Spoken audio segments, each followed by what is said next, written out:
फतेहपुर के आबू नगर में हिंदू तंजीमों का हंगामा। मकबरे के अंदर शिवलिंग की मौजूदगी का दावा किया गया। मकबरे में घुसकर हिंदू तंजीम ने तोड़फोड़ की है। मुलजिमीन की गिरफ्तारी के लिए टीमें तश्कील की गई हैं।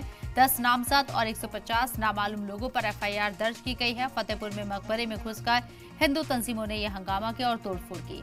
अबू नगर इलाके में नवाब अब्दुल समद मकबरे को लेकर बीजेपी और हिंदू तंजीमों ने मोर्चा खोल दिया है। हिंदू तंजीमों की माने तो मकबरे के अंदर शिवलिंग मौजूद है। मकबरे के बरामदे में मौजूद मजार के बरामदे पर नंदी जी विराजमान रहा करते थे।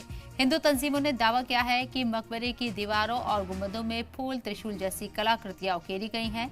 हिंदू शिद्दत पसंद तंजीम मकबरे के अहाते में घुसकर तोड़फोड़ करती हुई नजर आई और नारेबाजी की गई। हंगामा बढ़ने के बाद मौके पर पुलिस की टीम पहुंची, मामले को शांत कराया गया। वहीं अब मामले में मुलजिमीन की गिरफ्तारी के लिए टीम तश्कील दी गई। इस मामले में 10 नामजद और 150 नामालूम लोगों पर FIR दर्ज की गई।